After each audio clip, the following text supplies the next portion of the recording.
You're scrolling through history documentaries, and every single one tells you the same sanitized story about World War II.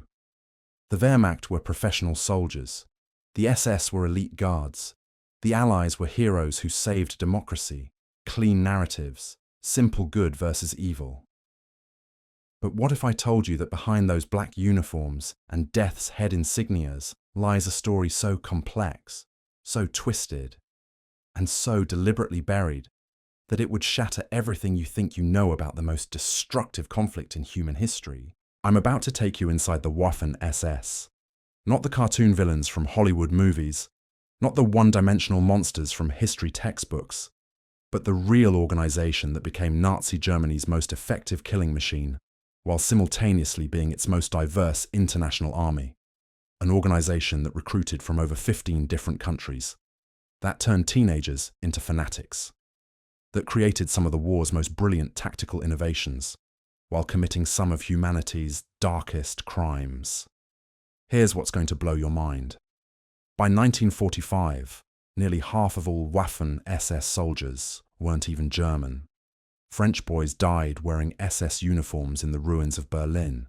Scandinavian volunteers charged Soviet tanks believing they were saving European civilization. Ukrainian peasants fought alongside their former oppressors. Croatian Catholics served next to Estonian Lutherans and Bosnian Muslims. This wasn't just Hitler's German army. This was something far more dangerous and far more tragic. A multinational coalition of the desperate, the deceived, and the fanatical who believed they were fighting for their homelands while actually dying for someone else's empire. But before we dive into the madness, let me give you fair warning. This isn't going to be comfortable. We're going to explore how ordinary people become monsters, how teenage boys from peaceful countries ended up committing genocide in foreign lands, how propaganda turns victims into volunteers and volunteers into victims. Most importantly, we're going to discover that the line between good and evil isn't nearly as clear as we'd like to believe.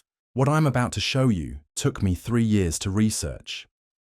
Classified documents that weren't declassified until the 1990s. Secret recordings of SS veterans made decades after the war. Testimonies that were buried because they complicated the neat historical narratives everyone preferred to believe. I've read through thousands of pages of evidence that most historians ignore because it doesn't fit the simple story we tell ourselves about World War II.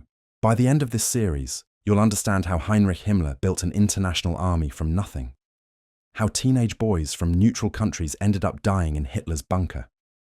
How propaganda so sophisticated it would make modern marketing look primitive convinced hundreds of thousands of young men to abandon their families, their countries, and their humanity for a cause that would ultimately betray them all. You'll discover that the Waffen-SS wasn't just a military organization. It was history's most successful cult, a machine for converting ordinary human beings into instruments of ideological warfare.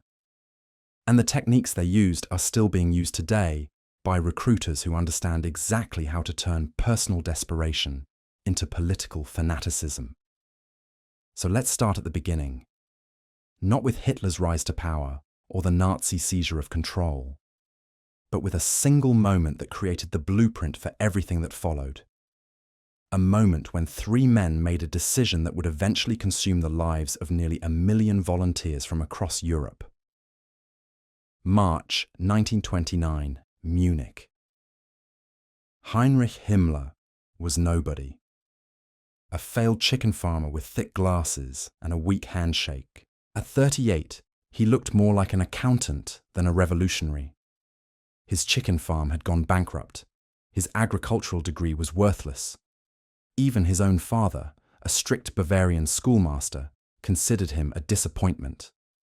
But Heinrich Himmler had something more dangerous than competence or charisma. He had obsession.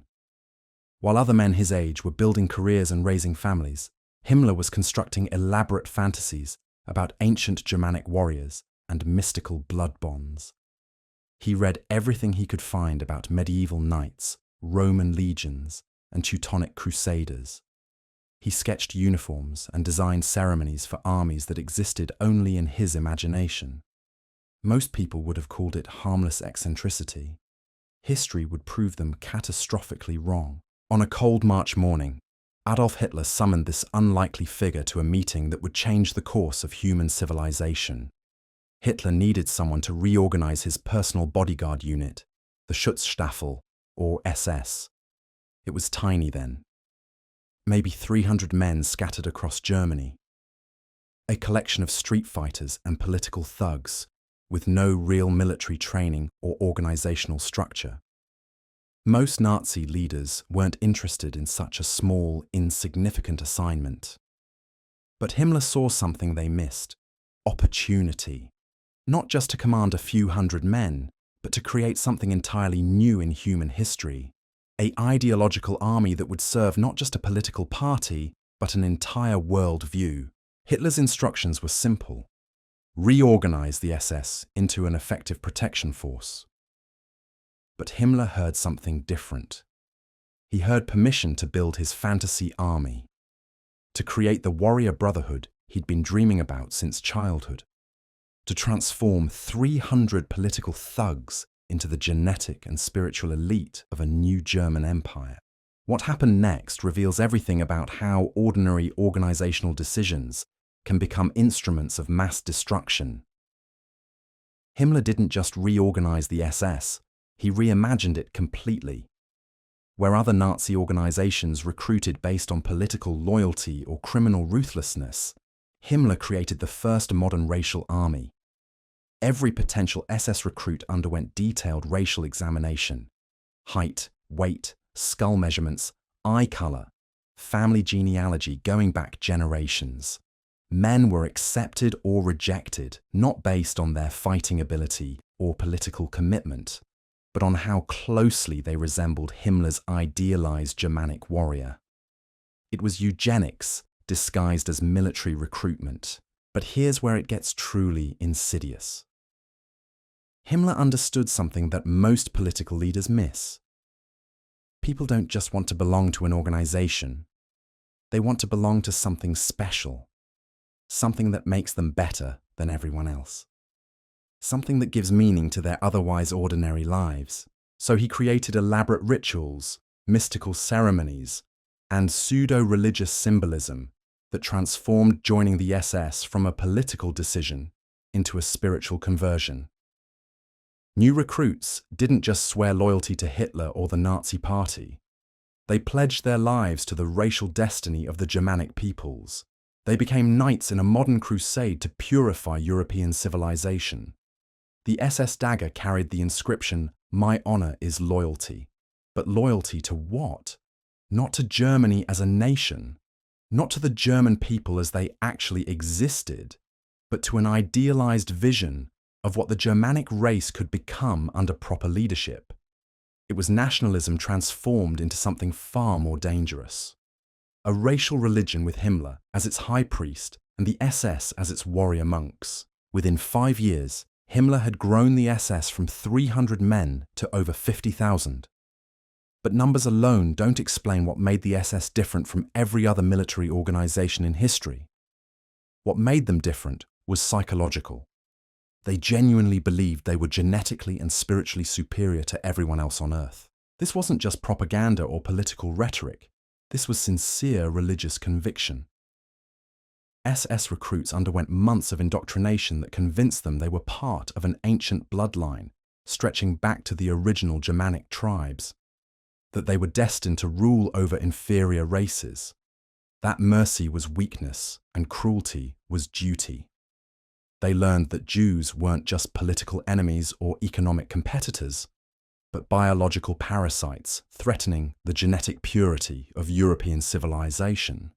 That Slavic peoples weren't fellow human beings, but subhuman creatures suitable only for slavery.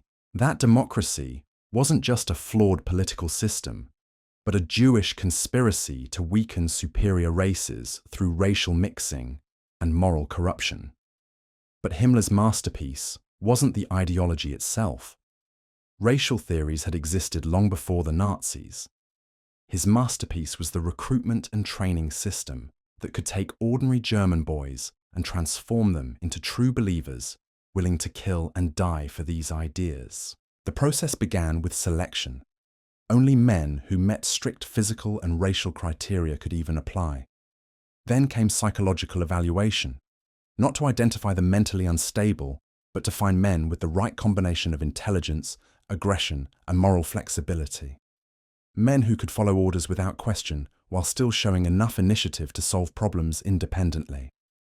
Those who passed initial screening entered training programs designed to break down individual identity and rebuild it around SS values. Recruits learned to see themselves not as individuals with personal desires and moral constraints, but as instruments of historical destiny. Their personal lives, their family relationships, even their religious beliefs became secondary to their duty as racial warriors. The training was deliberately brutal, not just to build physical toughness, but to desensitize recruits to violence and suffering. Men who couldn't watch public executions without flinching were dismissed. Those who showed excessive sympathy for prisoners or civilians were transferred to less important positions. Only those who demonstrated proper hardness toward enemies of the Reich earned advancement within the organization. By 1934, Himmler had created something unprecedented in military history. An army of true believers who genuinely thought they were saving civilization through organized brutality. Men who could commit mass murder in the morning and attend classical music concerts in the evening without experiencing any psychological conflict. But the real test of Himmler's creation came on June 30th, 1934, the night of the long knives. When Hitler decided to eliminate the SA, the brown-shirted stormtroopers who had helped him rise to power but were now becoming a political liability. It was the SS that carried out the executions, not reluctantly as soldiers following distasteful orders, but enthusiastically as purifiers eliminating corruption from the movement. SS officers arrested their former comrades without warning. They shot SA leaders in their homes, in their offices, in hotel rooms across Germany. Some victims were personal friends. Others were men who had fought alongside the SS in street battles against communists and social democrats. None of that mattered. When orders came to eliminate the SA leadership, the SS responded with mechanical efficiency and complete moral detachment. The night of the long knives proved that Himmler had achieved his ultimate goal. He had created an organization that would follow any order, commit any crime, betray any friendship, if the leadership demanded it. They had become perfect instruments of ideological warfare. But this was just the beginning. The SS that eliminated the SA in 1934 was still essentially a German organization serving German political interests. What Himmler created next would be far more ambitious and far more dangerous. He was about to transform his racial army into an international movement that would recruit volunteers from across Europe and beyond. The process began with a simple realization. If Germanic racial superiority was real, then superior Germanic blood must exist outside Germany's borders, in Scandinavia, in the Netherlands, in parts of Eastern Europe where Germanic tribes had settled centuries earlier. These weren't foreign peoples. They were racial kinsmen who had been separated from their true homeland by artificial political boundaries. This revelation would become the foundation for the most successful international recruitment campaign in military history. A campaign that would convince hundreds of thousands of young men to abandon their own countries and fight for a foreign ideology that ultimately despised them. The transformation from a German racial elite to an international crusade didn't happen overnight. It required a fundamental shift in how the SS understood its own mission. And that shift began with a single conversation in Heinrich Himmler's office in late 1934. SS Oberführer Gottlob Berger, a former schoolteacher turned racial theorist, spread a map of Europe across Himmler's desk. Red pins marked locations where Germanic peoples lived outside Germany's borders. Blue pins showed areas where Germanic tribes had settled during the medieval period. Yellow pins indicated regions where German minorities faced persecution under foreign governments. Reichsführer, Berger said, using Himmler's official title. We've been thinking too small. The Reich's borders don't define the Germanic race. Look at this. His finger traced across Scandinavia, the Low Countries, parts of Eastern Europe. Millions of our racial kinsmen are trapped under foreign rule, their Germanic heritage suppressed by inferior peoples. Himmler studied the map with growing excitement. Here was the solution to a problem that had been troubling him for months.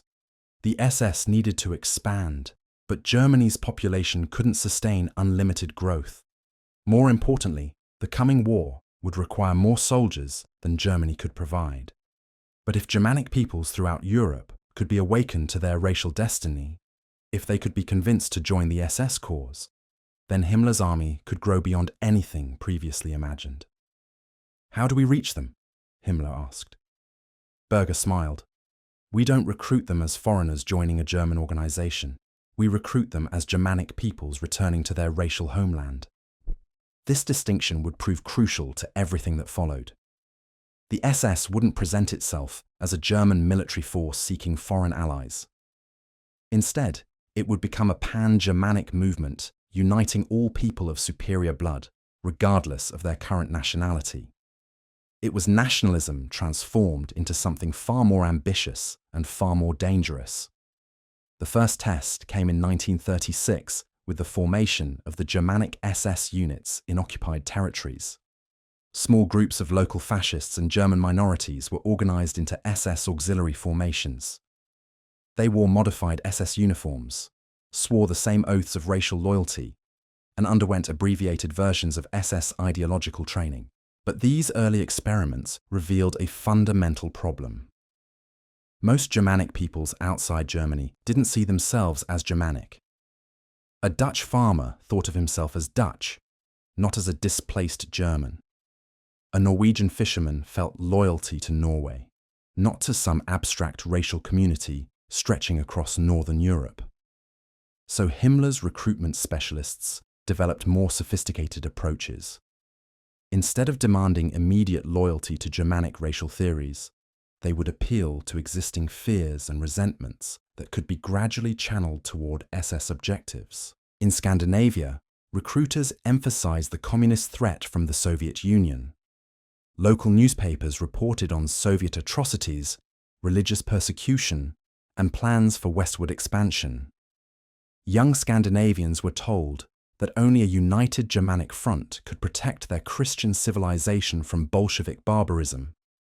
In the Netherlands and Belgium, the appeal focused on cultural preservation. Germanic peoples were told their ancient traditions were being destroyed by liberal democracy, international capitalism, and foreign immigration. Only by joining their racial brothers could they preserve what made their cultures unique and valuable. In Eastern Europe, the message was even simpler: liberation from centuries of Slavic oppression. German settlement had brought civilization to backward regions. Germanic minorities had created the cities, the industries, the cultural achievements that Slavic majorities claimed as their own. It was time for the rightful rulers to reclaim their inheritance. Each message was carefully tailored to local conditions and existing grievances. But underneath the surface, appeals to nationalism, religion, or cultural identity lay the same core SS ideology. Superior peoples had the right and duty to rule over inferior peoples. Violence in service of racial destiny was not only justified, but morally required. The recruitment infrastructure developed slowly but systematically. SS racial specialists studied the genealogies and physical characteristics of different European populations, identifying those with sufficient Germanic heritage to qualify for SS membership. Language instructors developed programs to teach German to foreign recruits. Cultural experts created propaganda materials that would resonate with different national audiences. Most importantly, the SS established a network of front organizations and collaborating groups that could identify and cultivate potential recruits without revealing their direct connection to German intelligence services. Fascist political parties, cultural societies, student organizations, even sports clubs became feeding grounds for SS recruitment. The process was gradual and seemingly innocent. A young man might join a local nationalist organization because he was concerned about communist activities in his area. Through that organization, he would meet other like-minded individuals and gradually be exposed to more radical ideas. Eventually, he might be invited to attend special meetings where Germanic racial theories were explained in detail. Those who showed interest and aptitude would be offered opportunities for further education, perhaps a trip to Germany to observe SS training exercises or attend ideological conferences, perhaps correspondence courses on racial science or Germanic history. Each step designed to deepen commitment while identifying those suitable for actual military service. The beauty of this system was its deniability. Local fascist organizations could claim they were purely patriotic movements concerned with defending their own countries. SS recruiters could present themselves as cultural exchange specialists interested in promoting Germanic heritage. Even the German government could deny direct involvement in foreign recruitment activities. But behind this facade of cultural and political cooperation lay a systematic effort to identify, indoctrinate, and ultimately recruit the most promising young men from across Germanic Europe. Men who would eventually wear SS uniforms, swear SS oaths, and fight SS battles in service of a cause that transcended their original national loyalties. The first major success came in Denmark. Danish fascists had been organizing since the early 1930s, inspired by Nazi success in Germany, but focused on specifically Danish concerns. SS recruiters made contact with Danish nationalist leaders, offering financial support, political advice, and access to German propaganda materials. Gradually, Danish fascist rhetoric began incorporating SS racial theories. Danish superiority wasn't just about Danish nationalism anymore. It was about Nordic racial heritage that connected Denmark to a larger Germanic community. Danish communists weren't just political opponents. They were agents of racial contamination threatening Nordic purity. By 1940, when German forces occupied Denmark, the groundwork for SS recruitment had been laid for years. Danish volunteers didn't see themselves as joining a foreign army. They saw themselves as enlisting in the military wing of a racial movement they already supported. Joining the SS became an act of Nordic solidarity rather than national betrayal. The Danish model was replicated across Germanic Europe with modifications for local conditions. In Norway, SS recruiters emphasized Viking heritage and the threat of British imperialism. In the Netherlands, they focused on Dutch colonial achievements and the need to defend European civilization against Asian and African peoples. In Belgium, they exploited linguistic divisions between Flemish and French speakers, presenting the SS as protectors of Germanic Flemish culture against Latin-French influence. Each recruitment campaign built upon existing social tensions and political grievances, while gradually introducing SS racial ideology as the solution to local problems.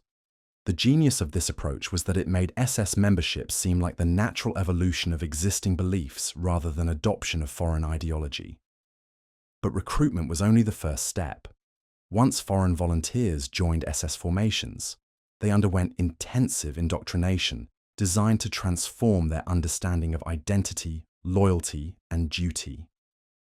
They learned that their original nationalities were artificial constructs imposed by Jewish-controlled governments to divide the Germanic peoples.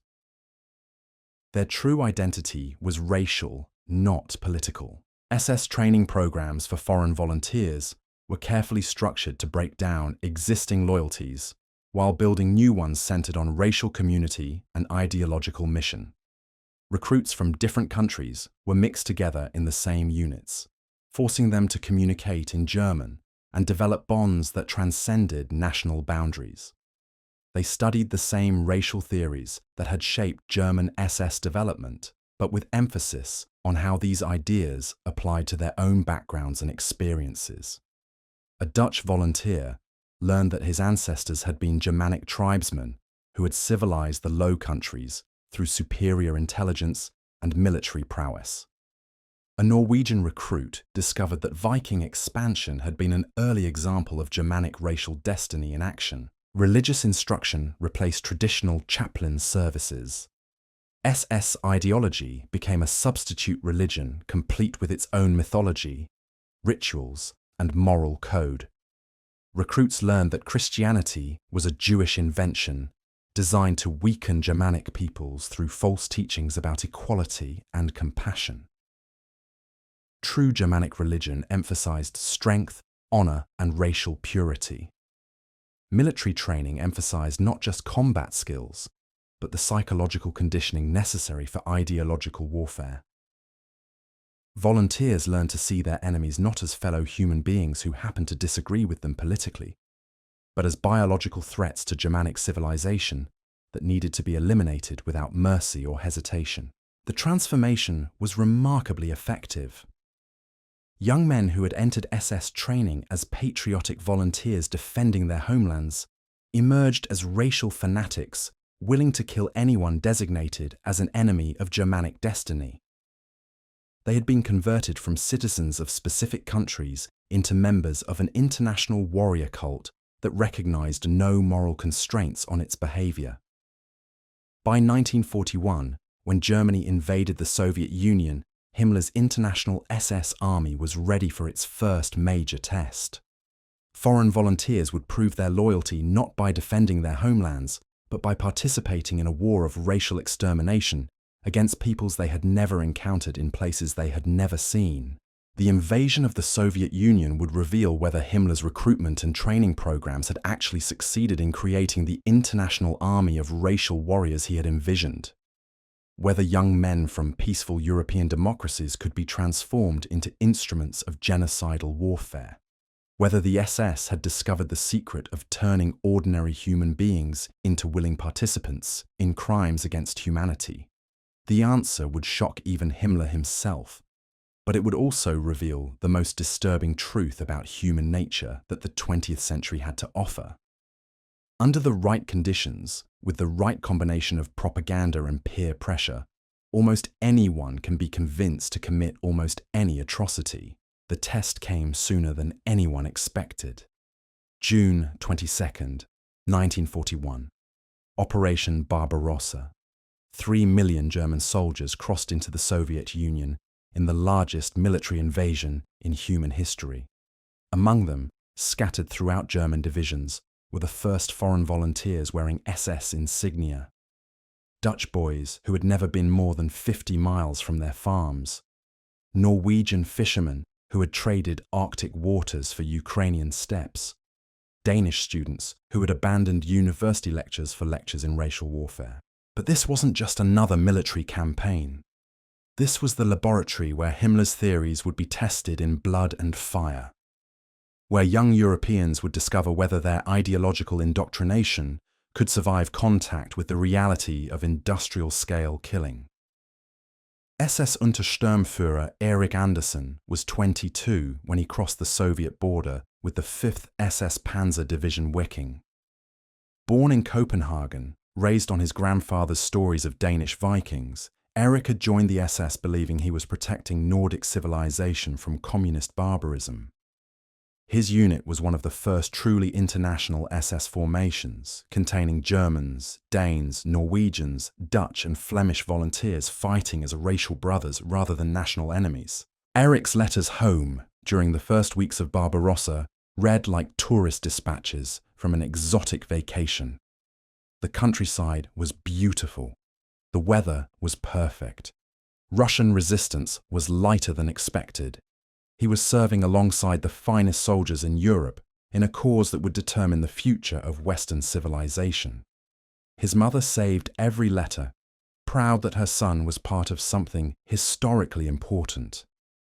What Erich didn't write about, what none of the foreign volunteers wrote about in their early letters, were the orders they received during their first week in Soviet territory. Orders that had nothing to do with military objectives or strategic goals. Orders that revealed the true purpose of their presence in the East. The first order concerned Soviet prisoners of war. Political commissars, the Communist Party officials attached to Red Army units, were to be executed immediately upon capture. No trials, no interrogations, no documentation. Simply identification and elimination. The justification was military necessity. Commissars would never surrender genuinely and would organize resistance behind German lines if allowed to live. But Erich and his fellow volunteers quickly discovered that the definition of political commissar was remarkably flexible. Any Soviet officer who showed leadership qualities could be classified as a commissar. Any prisoner who spoke German or showed education could be designated a political threat. Any captured soldier who looked Jewish could be assumed to be a communist agitator. The second order was even more disturbing. German forces were exempt from military law when dealing with Soviet civilians.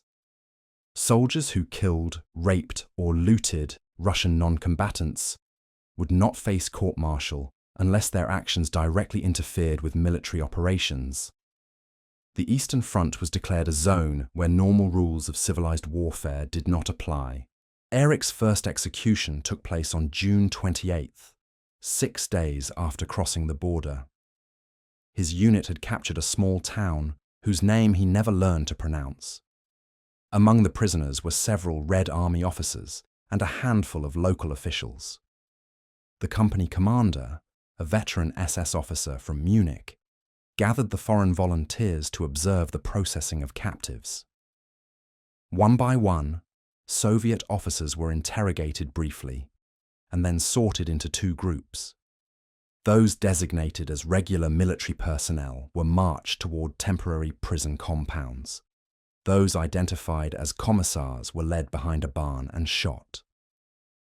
Erich watched through the barn window as German soldiers executed 12 men with pistol shots to the back of the head. That evening, Erich tried to write his usual letter home but found himself staring at blank paper for hours. How could he explain to his mother that he had witnessed mass execution of prisoners? How could he describe the casual efficiency with which his German comrades had murdered defeated enemies? How could he reconcile his belief in Nordic honor with what he had seen behind that barn? The solution Erich found would be adopted by thousands of foreign volunteers over the following months. He simply stopped thinking about it. The executions became administrative procedures rather than moral decisions. Dead Russians became processed materials rather than human beings. The war became a job that required certain unpleasant tasks rather than a crusade for civilization. This psychological adaptation was exactly what SS training programs had been designed to produce. Foreign volunteers had been conditioned to compartmentalize their actions, separating their sense of personal identity from their role as instruments of racial policy. They could participate in mass murder while maintaining their self-image as honorable soldiers serving a noble cause. But psychological conditioning alone wasn't sufficient to sustain the level of brutality required for Himmler's racial war. The SS needed to create social and institutional structures that would normalize atrocity and make questioning orders psychologically impossible. The solution was the Einsatzgruppen, mobile killing units that followed German armies into occupied territories with the specific mission of eliminating Jewish and communist populations. These weren't military formations in any traditional sense. They were bureaucratic organizations designed to industrialize genocide while maintaining the fiction that their activities were legitimate security operations. Foreign SS volunteers were gradually integrated into Einsatzgruppen operations, initially in supporting roles that didn't require direct participation in killing. They provided security for execution sites, transported prisoners, maintained equipment, compiled reports. Slowly, almost imperceptibly, they became complicit in mass murder through a series of small compromises that seemed individually insignificant. Erich's unit was assigned to assist Einsatzgruppe C in clearing Jewish populations from Ukrainian towns. His specific job was maintaining communication equipment and ensuring that execution sites remained secure from partisan interference. He never personally shot civilians, never gave orders for massacres, never made decisions about who would live or die. But Erich's radio equipment coordinated the transportation of victims to killing sites. His security patrols prevented escape attempts and maintained the perimeter while mass executions took place. His reports documented the efficiency of operations and identified areas for improvement in future actions. After 6 months of such activities, Eric had become an essential component of the Holocaust, while maintaining the psychological fiction that he was merely a soldier following military orders. He had been transformed from a Danish patriot into a cog in the machinery of genocide through a process so gradual that he never consciously chose to become a mass murderer. This was the genius of Himmler's system. It didn't require foreign volunteers to suddenly abandon their moral principles and embrace genocide. Instead, it created situations where maintaining their self-respect required increasingly elaborate self-deception about the nature of their activities. The process worked because it exploited fundamental aspects of human psychology that exist in every culture and every historical period. People need to see themselves as good, moral individuals, even when their actions contradict their stated values. When faced with overwhelming social pressure to participate in activities they would normally reject, most people will find ways to rationalize their behavior rather than accept that they have become something they despise. Foreign SS volunteers were particularly vulnerable to this psychological manipulation because they had already made enormous sacrifices to join the organization. They had abandoned their families, their countries, and their original identities to become part of what they believed was a historical mission of cosmic importance. Admitting that the mission was actually genocidal would require acknowledging that their sacrifices had been meaningless and their judgment catastrophically flawed. So instead of confronting the reality of what they had become, most foreign volunteers doubled down on their commitment to SS ideology. They convinced themselves that mass murder was actually mercy, that genocide was actually liberation, that their participation in crimes against humanity was actually service to a higher moral purpose. Eric's letters home during the winter of 1941 reflected this psychological transformation. He no longer wrote about beautiful countryside or perfect weather. Instead, he wrote about the historical significance of his service and the gratitude future generations would feel toward those who had been willing to make hard decisions in defense of European civilization. He described Russian civilians not as human beings, but as biological threats that needed to be neutralized for the safety of Germanic peoples. He portrayed mass executions not as war crimes, but as necessary public health measures, comparable to eliminating disease-carrying vermin.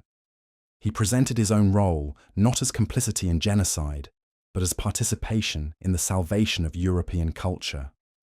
The transformation was so complete that Eric genuinely believed his own propaganda. He wasn't lying to his mother or trying to deceive his family about his activities. He had successfully convinced himself that mass murder was humanitarian work and that genocide was actually a form of mercy toward both victims and perpetrators. This psychological evolution from patriotic volunteer to genocidal fanatic was replicated thousands of times across the Eastern Front as foreign SS units became integral components of Nazi racial policy. Young men who had joined the SS to defend their homelands discovered that defending their homelands required eliminating entire populations of people they had never met in places they had never heard of. But the Eastern Front revealed something else about Himmler's international army that even he hadn't fully anticipated. Foreign volunteers didn't just adapt to genocidal warfare, they often exceeded German standards for brutality and efficiency. Units composed entirely of non-German personnel sometimes achieved higher kill rates and lower desertion rates than comparable German formations. The 14th Waffen Grenadier Division of the SS, composed primarily of Ukrainian volunteers, became notorious for its enthusiasm in anti-partisan operations that were actually mass murder campaigns against Ukrainian civilians.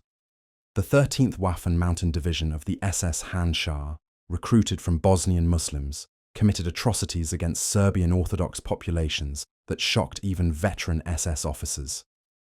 These foreign volunteers weren't forced to commit genocide by German officers threatening them with punishment. They volunteered for the most dangerous and morally compromising assignments because they had been psychologically conditioned to see mass murder as the highest expression of their racial and ideological commitment. The success of these international killing units proved that Himmler had achieved something unprecedented in human history. He had created a system for converting ordinary people from peaceful societies into willing participants in industrial-scale genocide. More disturbing still, he had proven that this conversion process worked regardless of the volunteers' original nationality, religion, or cultural background. By the end of 1942, foreign volunteers constituted nearly 30% of all SS personnel engaged in racial warfare on the Eastern Front.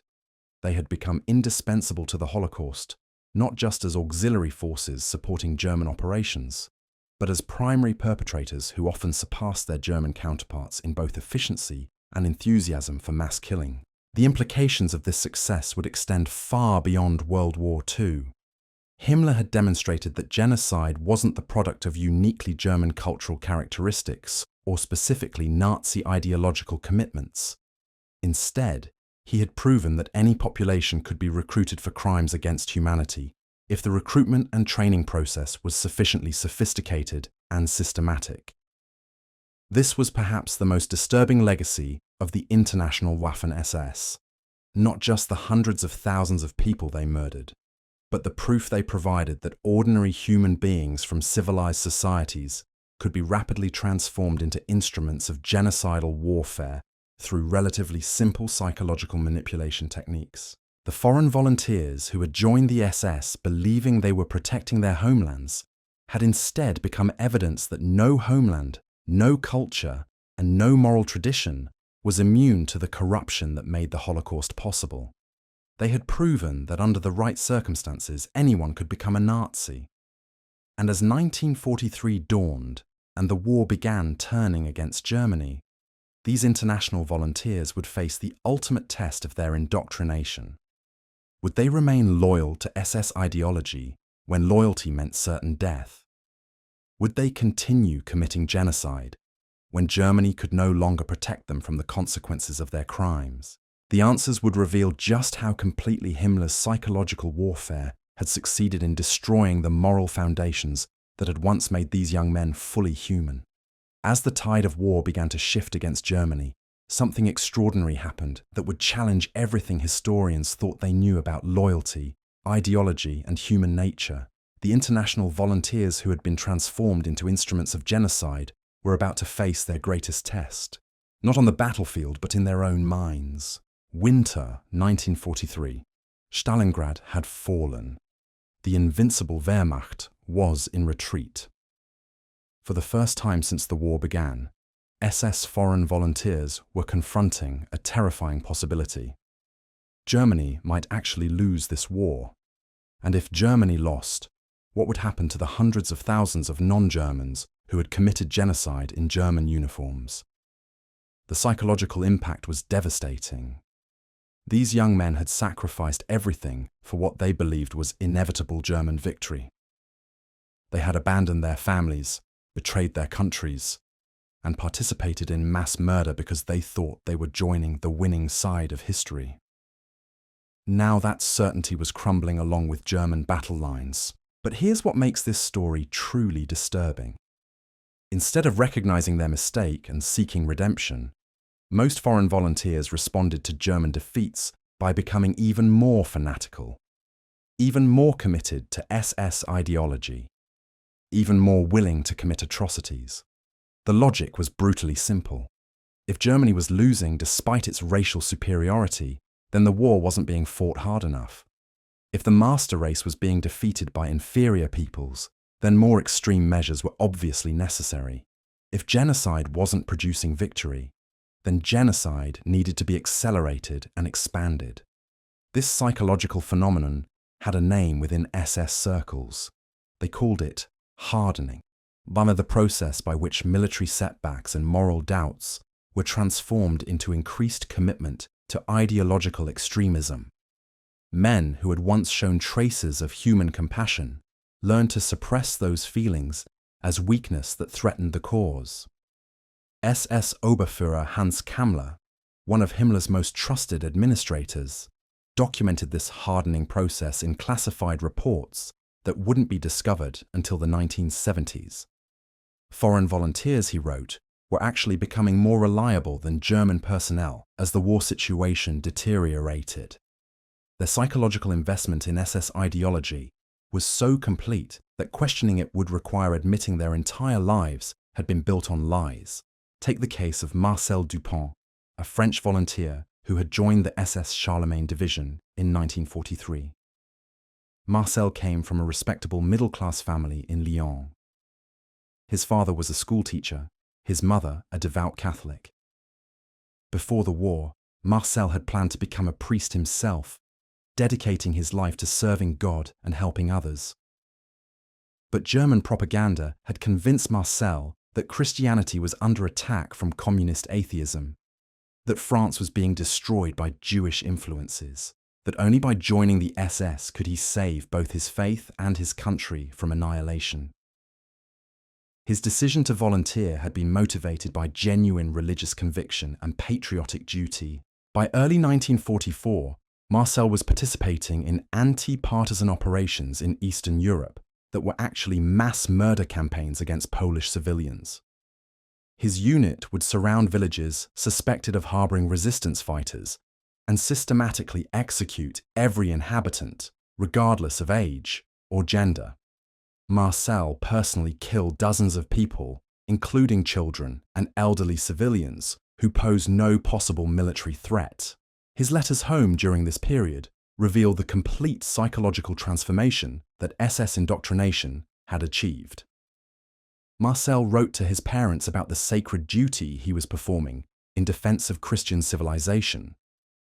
He described mass murder as acts of mercy that prevented greater suffering. He portrayed himself as a crusader, following in the footsteps of medieval knights who had defended Europe against barbarian invasions.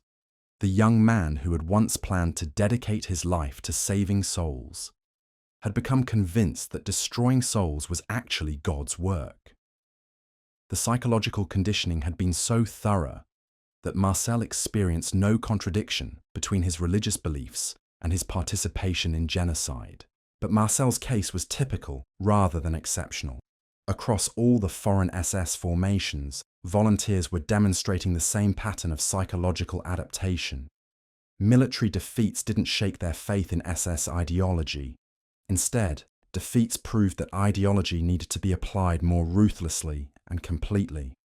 This created a feedback loop that made foreign volunteers increasingly dangerous as the war progressed. Each German retreat convinced them that more extreme measures were necessary. Each military failure proved that insufficient dedication to racial warfare was weakening the cause. Each battlefield loss became evidence that genocide needed to be expanded rather than abandoned. The practical result was that foreign SS units became some of the most brutal and efficient killing forces in Nazi service. They weren't just following German orders anymore. They were innovating new methods of mass murder and competing with each other to demonstrate superior commitment to eliminationist ideology. The 20th Waffen Grenadier Division of the SS, composed primarily of Estonian volunteers, developed techniques for village destruction that were adopted by other SS formations across Eastern Europe. They perfected methods for separating families during mass executions to maximize psychological trauma and minimize resistance. They created efficient systems for looting valuables from corpses while maintaining detailed records for administrative purposes. But perhaps most disturbing of all, these foreign volunteers began recruiting new members from their home countries through networks they had maintained despite their service in German forces. They became active participants in expanding SS influence rather than passive instruments of German policy. Estonian SS veterans secretly returned to occupied Estonia to recruit additional volunteers. They used their combat experience and ideological credibility to convince younger Estonians that joining the SS was the only way to prevent Soviet domination of their homeland. Similar recruitment networks operated from Norway to Croatia, staffed by foreign volunteers who had become true believers in SS racial doctrine. By 1944, the international Waffen SS had evolved from a German organization with foreign auxiliary units into a genuinely multinational movement with independent recruiting capabilities and autonomous ideological development. Foreign volunteers weren't just serving German interests anymore. They were advancing their own interpretation of SS racial warfare. This evolution created something unprecedented in military history. An international army of war criminals who were more committed to genocidal ideology than the government that had originally recruited them. Men who would continue fighting for SS principles even after Germany itself had abandoned hope of victory. The implications became clear during the final year of the war. As German resistance collapsed and Nazi leadership began seeking escape routes or negotiated surrenders, foreign SS volunteers often refused to accept defeat. They continued committing atrocities in areas where German authority had already disintegrated. They maintained SS formations and command structures in regions where the Wehrmacht had ceased to exist as an organized force. In some cases, foreign volunteers actually fought against German units that were attempting to surrender to Allied forces. They had become so psychologically invested in SS ideology that they preferred mutual annihilation to admitting their cause had failed. The Battle of Berlin in April 1945 provided the ultimate demonstration of how completely foreign volunteers had been transformed by their SS experience. While German civilians were fleeing the capital and German soldiers were surrendering in massive numbers, foreign SS units were among the last forces defending Hitler's bunker. French teenagers who had never seen Berlin before 1945 died fighting Soviet tanks in the ruins of the Reich Chancellery. Norwegian volunteers who could have easily escaped to Scandinavia chose instead to make final stands in bombed-out German government buildings. Dutch boys who had joined the SS to protect their homeland from communist invasion ended up as the final defenders of a cause that had never represented their homeland's interests. These young men had been so thoroughly indoctrinated that they literally couldn't imagine existence without SS identity. They had sacrificed their original nationalities, their family relationships, their moral principles, and their future prospects for an ideology that had become their entire reason for living. When that ideology faced extinction, they chose to face extinction with it, rather than confront the possibility that their entire adult lives had been built on lies. But even more disturbing than their willingness to die for SS ideology was their continued commitment to SS practices until the very end. Foreign volunteers participated in execution of German civilians who showed signs of defeatism. They shot their own wounded comrades to prevent capture. They destroyed evidence of their war crimes while simultaneously committing new atrocities against anyone they encountered during their final retreat. The last documented SS war crime in Europe was committed by foreign volunteers. On May 7, 1945, one day before Germany's official surrender, a mixed unit of French and Belgian SS troops executed 17 Czech civilians they accused of celebrating prematurely. The volunteers then turned their weapons on each other rather than surrender to approaching Allied forces. This incident encapsulates everything that made the international Waffen SS uniquely horrifying. Young men from democratic societies had been transformed into fanatics, so completely committed to genocidal ideology that they preferred mutual annihilation to acknowledging their moral failure. They had become living proof that human beings could be psychologically reprogrammed to serve any cause, no matter how evil, if the conditioning process was sufficiently sophisticated and systematic. The post-war fates of surviving foreign volunteers revealed the lasting psychological damage that SS indoctrination had inflicted. Most couldn't readjust to civilian life in their home countries.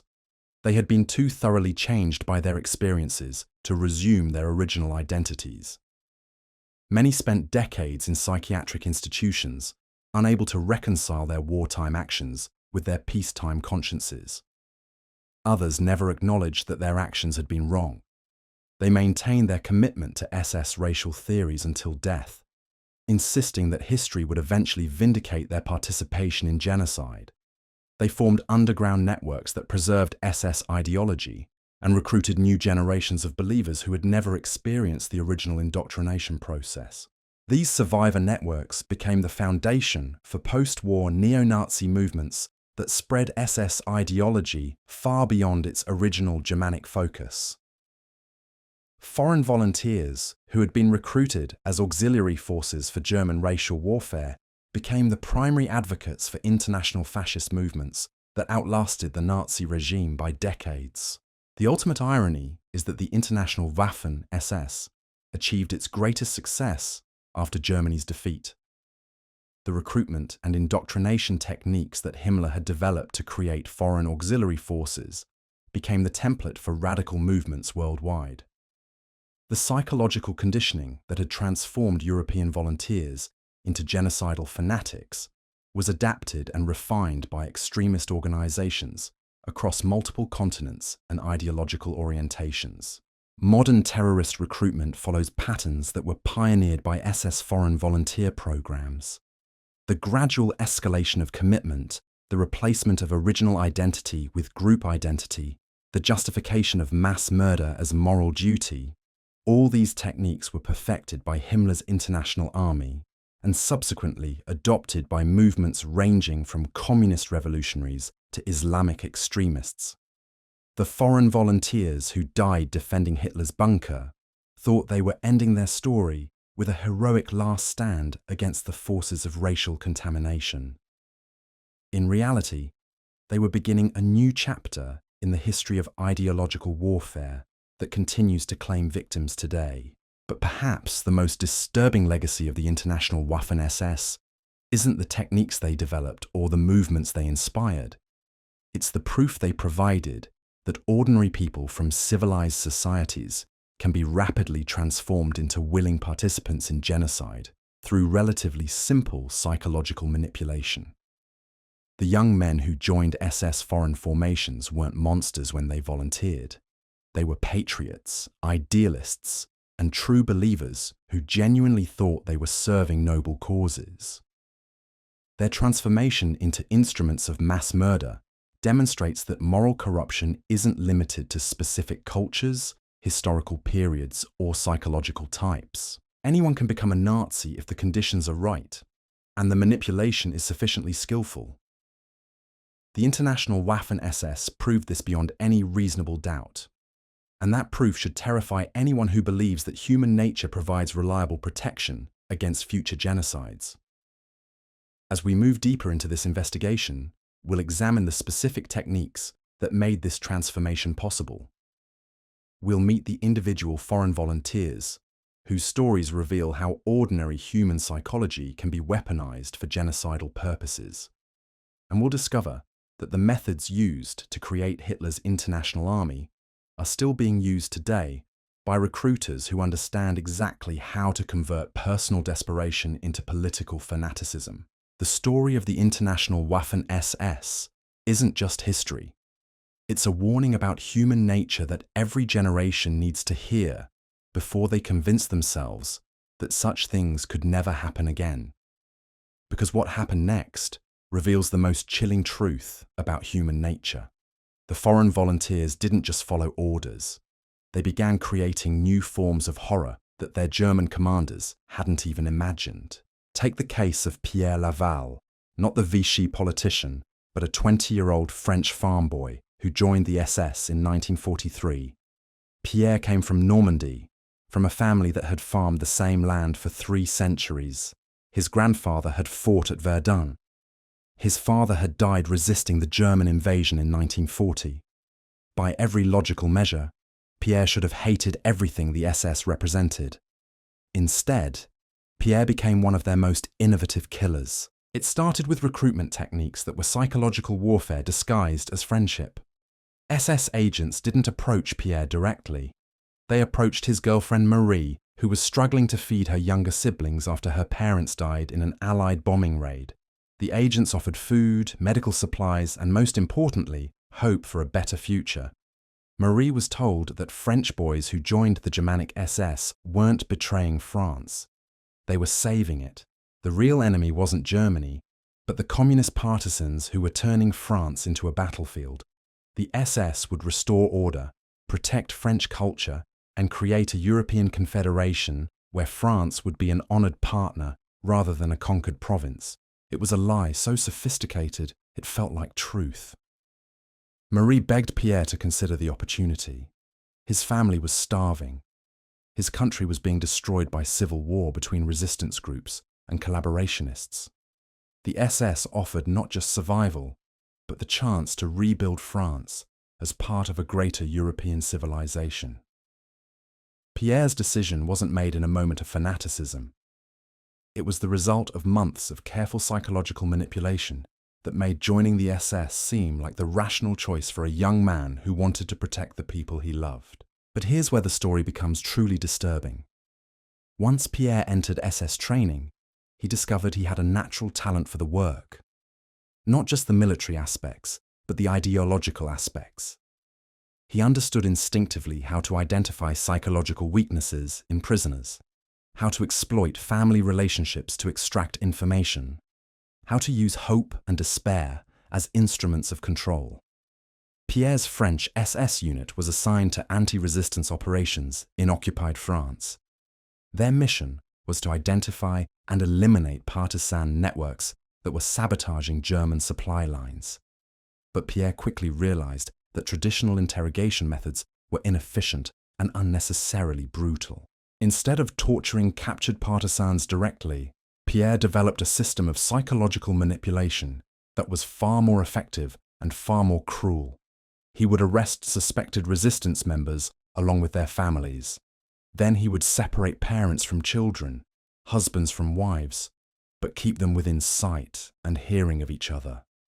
The prisoners weren't tortured, their family members were, but the torture was carefully calibrated to maximize psychological impact while minimizing physical damage that might cause death before useful information was extracted. Children would be made to watch their parents being beaten. Wives would be forced to listen to their husbands screaming in adjacent rooms. The genius of Pierre's method was that it exploited the strongest human bonds to achieve compliance. Parents would reveal anything to stop their children's suffering. Spouses would betray entire resistance networks to end their partner's torment. The victims did the interrogators' work for them, destroying their own cause to protect their families. But Pierre's innovation went beyond interrogation techniques. He realized that the most effective way to destroy resistance networks wasn't to kill their members, but to corrupt them. He began recruiting captured partisans as double agents by threatening their families with consequences that would never end if they didn't cooperate. Former resistance fighters became the most valuable assets in Pierre's intelligence network. They had access to other resistance cells, knowledge of operational security procedures, and credibility with potential recruits. Most importantly, they had already demonstrated their willingness to betray their cause when properly motivated. Within 6 months, Pierre had converted his sector from one of the most active resistance areas in occupied France to one of the most thoroughly controlled. He had achieved this not through mass executions or random terror, but through systematic psychological warfare that turned the resistance's greatest strength, the loyalty of its members to each other, into its greatest weakness. Pierre's superiors were so impressed with his results that they began implementing his methods across other occupied territories. French SS units trained in Pierre's techniques were deployed to Poland, Yugoslavia, and the Soviet Union.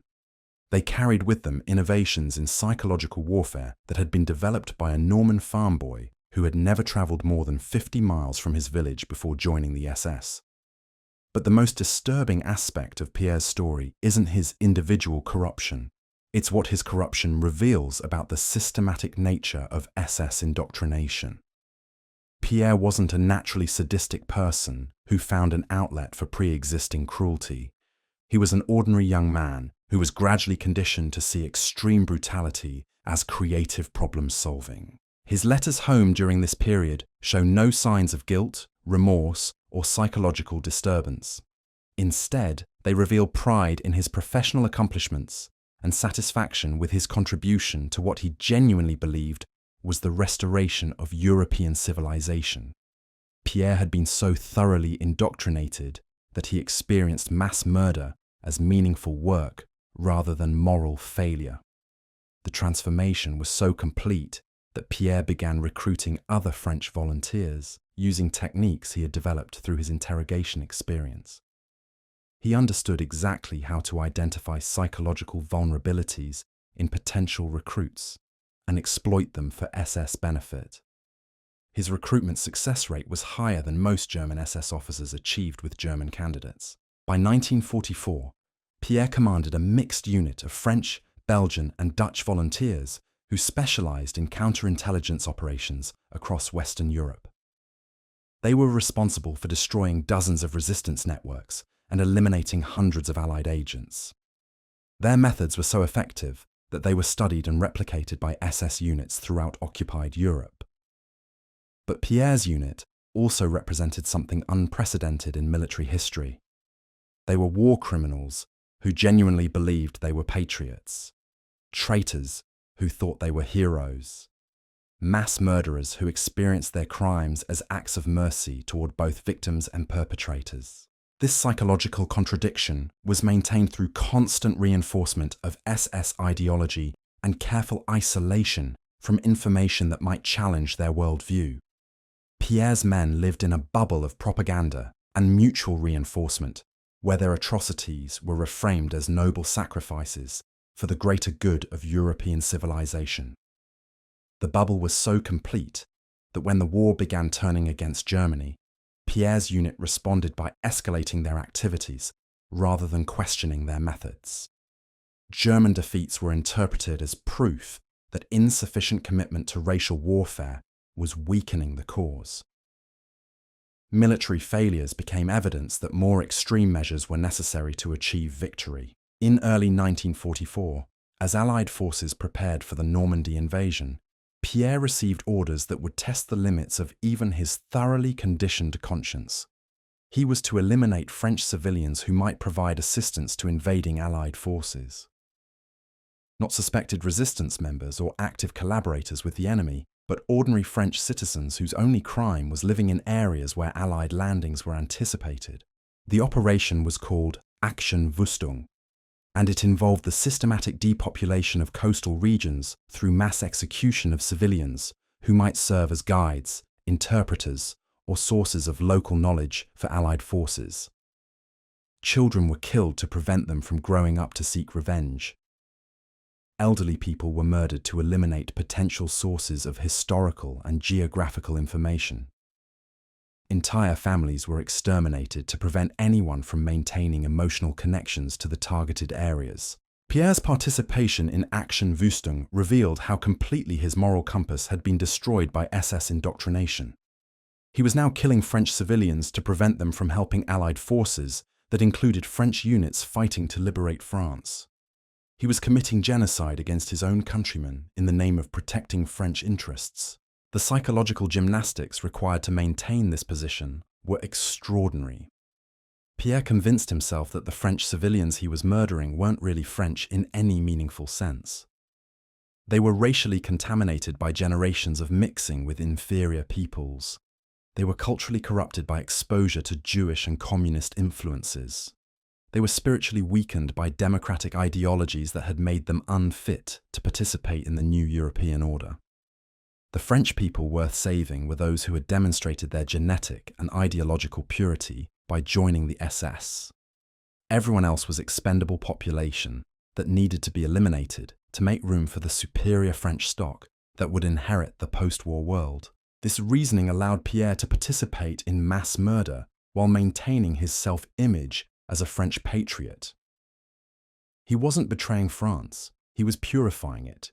He wasn't destroying his homeland, he was preparing it for Renaissance under proper leadership. But even Pierre's thoroughly conditioned mind couldn't entirely suppress the contradictions in his position. His letters home during the final year of the war show signs of psychological strain that hadn't appeared in his earlier correspondence. He began experiencing nightmares, sudden fits of rage, and periods of depression that he attributed to the stress of combat rather than the nature of his activities. More tellingly, Pierre began expressing doubts about the reliability of his fellow French volunteers. He worried that some of them weren't sufficiently committed to the cause. He suspected others of maintaining dangerous emotional attachments to their pre-SS identities. He recommended that several be transferred to German units where they could be more closely supervised. This paranoia about ideological purity among his own men revealed the fundamental instability of Pierre's psychological adaptation. The same indoctrination process that had enabled him to commit genocide was now turning him against his closest comrades. The system that had destroyed his capacity for normal human relationships was consuming itself through increasingly rigid demands for ideological conformity. By the time of the Normandy invasion, Pierre's unit had become as dangerous to other SS formations as they were to Allied forces. They were executing German soldiers who showed signs of defeatism, killing SS officers who questioned operational decisions, and eliminating anyone who might compromise their security through insufficient commitment to racial warfare. Pierre had evolved from a French farm boy into something that transcended normal categories of human evil. He wasn't just a war criminal or a traitor or a mass murderer. He was a walking demonstration of how completely human nature could be perverted through systematic psychological manipulation. But Pierre's story was being replicated thousands of times across the international Waffen SS. Young men from every corner of Europe were undergoing the same transformation from ordinary citizens into genocidal fanatics. The recruitment and indoctrination system that Himmler had developed was producing results that exceeded even his most optimistic projections. The foreign volunteers weren't just auxiliary forces supporting German operations. They were becoming the primary advocates and innovators of SS racial ideology. They were developing new techniques for mass murder, new methods for psychological warfare, and new applications of genocidal theory that surpassed anything their German instructors had imagined. This creativity in the service of evil revealed something terrifying about human nature.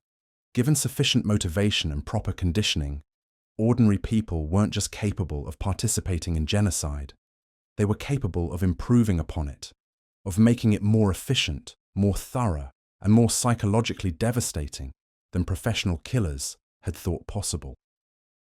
The International Waffen SS had become a laboratory for exploring the outer limits of human moral corruption, and the experiments were succeeding beyond anyone's darkest nightmares.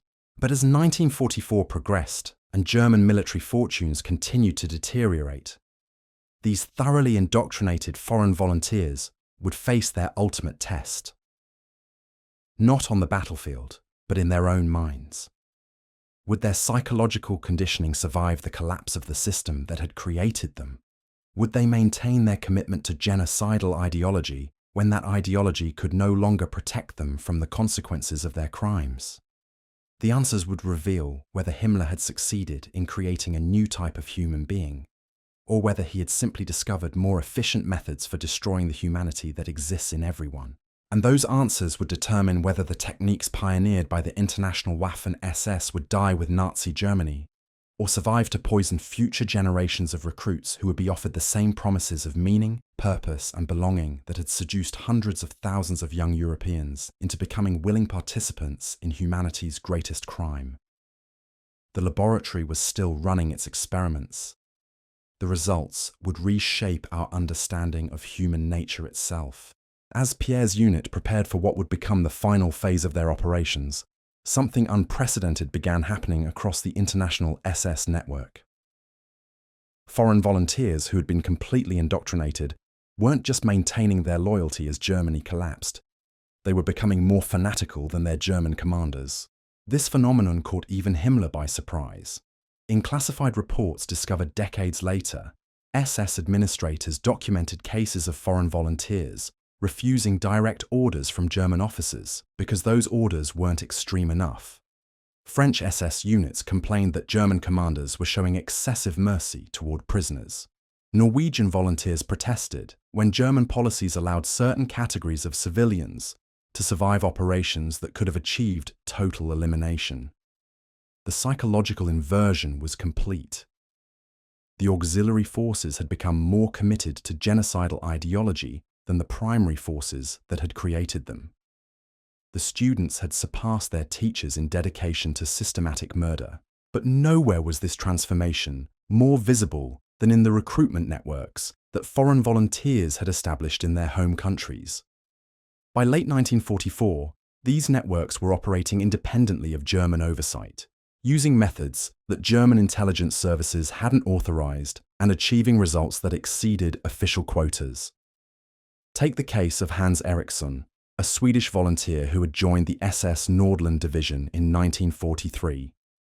Sweden was officially neutral, which meant SS recruitment there had to be conducted through underground networks that maintained plausible deniability. Hans had been recruited through a Swedish fascist organization that claimed to be focused purely on domestic Swedish politics. But after 18 months of SS service on the Eastern Front, Hans returned to Sweden on medical leave and immediately began establishing his own recruitment operation. Not because he had been ordered to do so by German intelligence, but because he had become convinced that Sweden's neutrality was actually collaboration with Jewish Bolshevik forces threatening Nordic civilization. Hans's recruitment methods were more sophisticated than anything German agents had attempted in neutral countries.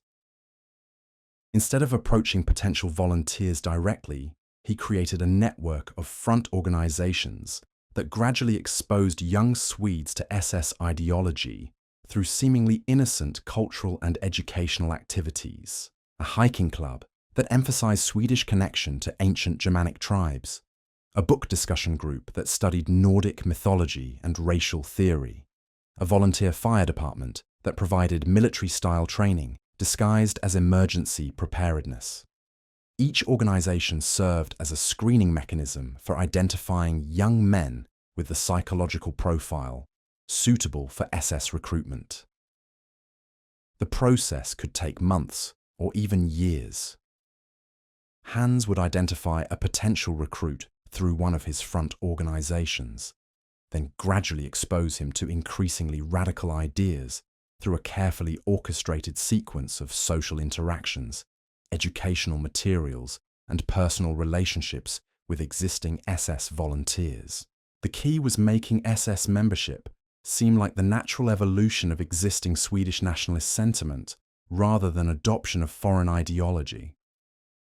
Hans convinced his recruits that joining the SS wasn't betraying Swedish neutrality, but defending Swedish interests through the only organization capable of protecting Nordic peoples from Soviet expansion.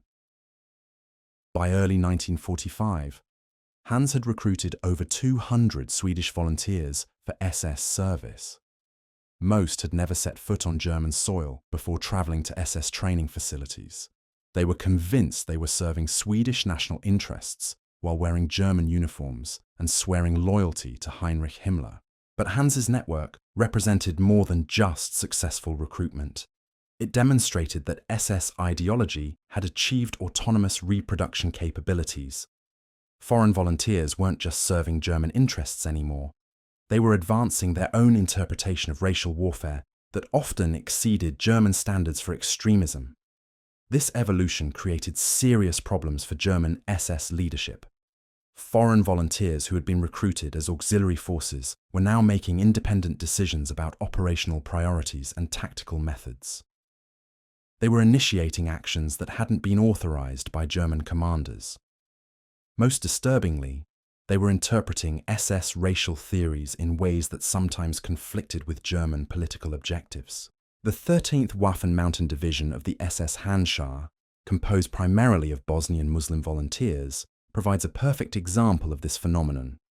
The division had been created to provide security for German installations in Yugoslavia while exploiting religious tensions between Muslim and Orthodox Christian populations. But Bosnian SS volunteers quickly developed their own interpretation of racial warfare that emphasized Islamic religious identity rather than Germanic racial theory. They began conducting operations against Catholic Croats who were supposed to be German allies. They refused to participate in actions against Muslim civilians, even when those civilians were supporting communist partisans. Most problematically, they started recruiting additional volunteers based on religious rather than racial criteria accepting men who didn't meet SS physical standards but demonstrated proper Islamic commitment to jihad against Orthodox Christian and Jewish enemies. German officers found themselves commanding an SS division that was pursuing its own religious war rather than implementing German racial policy. The Bosnian volunteers were completely loyal to SS organizational structure and methodology, but they had adapted SS ideology to serve Islamic rather than Germanic objectives. Similar adaptations were occurring throughout the international SS network. Croatian volunteers emphasized Catholic religious identity alongside racial theory. Estonian units focused on anti-Soviet nationalism rather than pan-Germanic unity. French formations developed their own interpretation of European civilization that placed France rather than Germany at the center of racial destiny. Each national group within the international SS had evolved its own variant of genocidal ideology that maintained core SS principles while adapting them to local cultural and political conditions. The result was a collection of autonomous killing organizations that shared methods and objectives while pursuing independent strategic goals. This proliferation of genocidal movements created coordination problems that German SS leadership hadn't anticipated. Foreign volunteers were sometimes working at cross purposes with each other and with German units. Resources were being diverted to unauthorized operations. Intelligence was being compartmentalized in ways that reduced overall effectiveness, but the proliferation also demonstrated something far more disturbing than operational inefficiency. It proved that genocidal ideology could adapt and survive independently of the specific historical conditions that had created it. SS racial theory wasn't just German fascist doctrine that required German political support to remain viable. It was a self-replicating system of ideas that could evolve and spread through any population that provided suitable psychological conditions. Foreign SS volunteers weren't just implementing German genocidal policies. They were developing their own genocidal policies based on principles they had learned through SS training. They were becoming independent sources of racial warfare rather than dependent instruments of German racial warfare. This transformation reached its culmination during the final months of the war, when foreign SS units began operating in areas where German authority had already collapsed. Instead of surrendering or attempting to return to their home countries, many foreign volunteers continued conducting genocidal operations under their own authority. In Yugoslavia, Croatian SS units continued eliminating Serbian Orthodox populations weeks after German forces had withdrawn from the region. In the Baltic states, Estonian and Latvian SS formations maintained concentration camp operations, even as Soviet forces were advancing through their territories.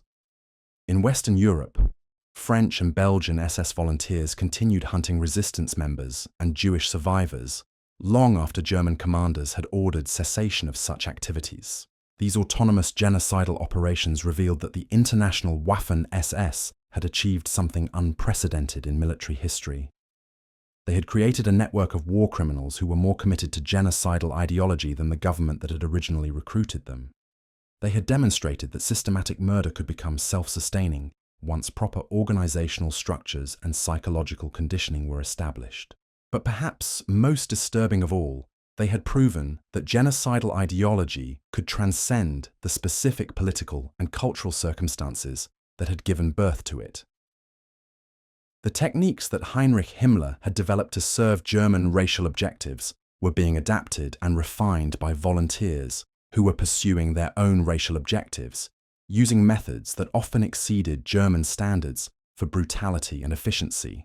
As Allied forces closed in on the remnants of Nazi Germany, these foreign volunteers faced a choice that would define their legacy and reveal the ultimate success of SS psychological conditioning. They could acknowledge that their cause had failed and attempt to minimize the consequences of their participation in genocide.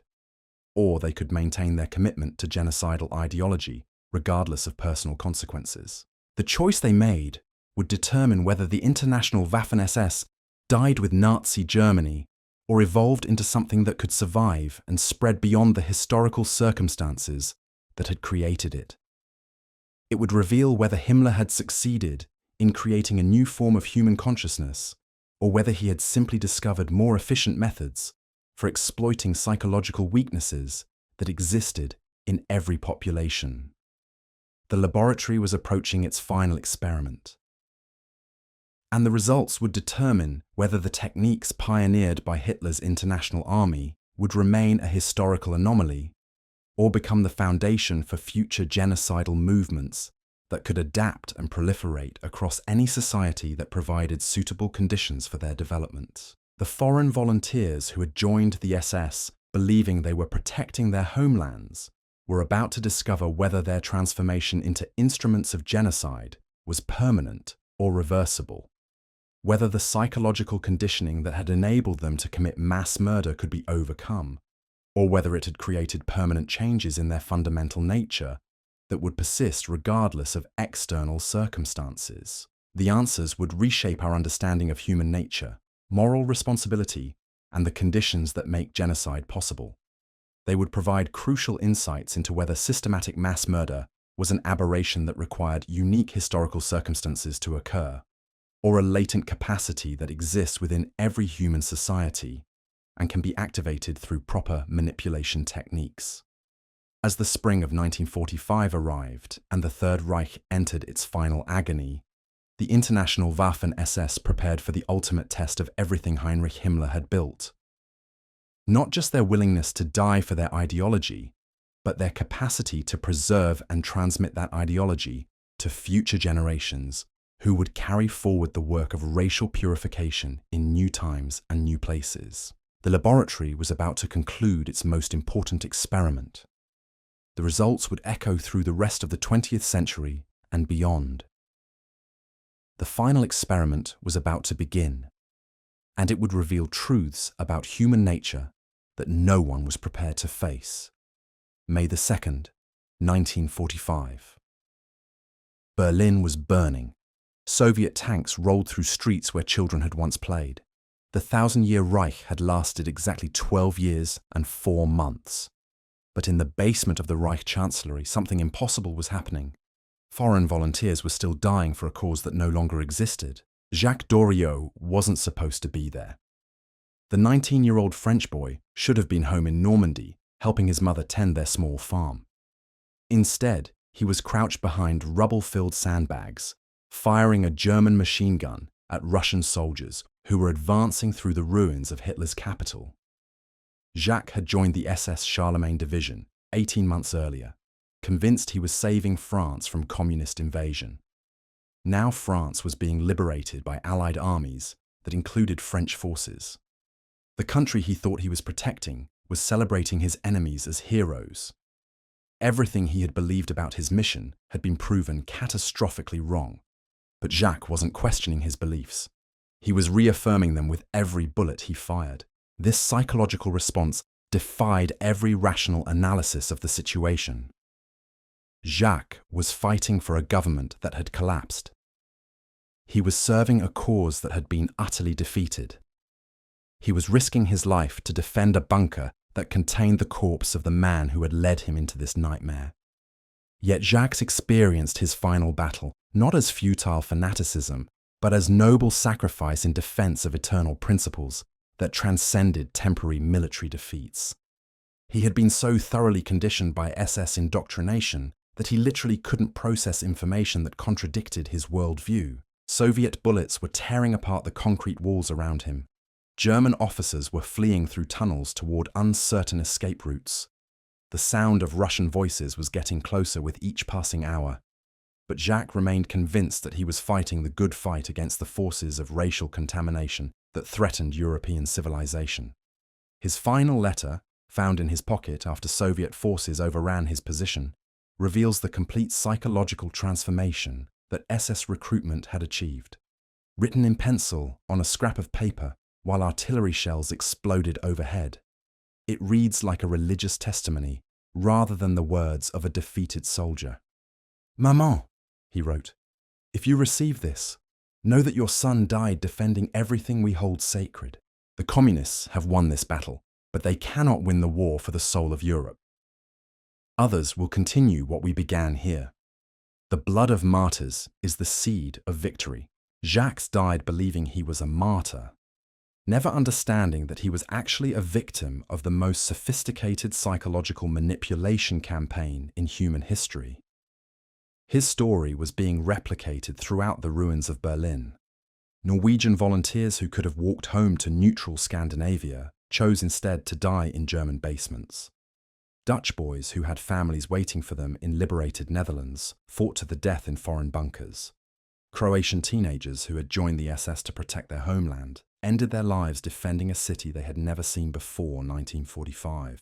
But the most disturbing cases were the volunteers who survived the final battle and faced the choice of what to do with their lives after Germany's defeat. Because their responses revealed something about human psychology that challenged every comfortable assumption about moral rehabilitation and personal redemption. Erich Walter was 23 when Soviet forces captured him in the ruins of Berlin. A former medical student from Oslo, he had joined the SS believing he was protecting Scandinavian civilization from Bolshevik barbarism.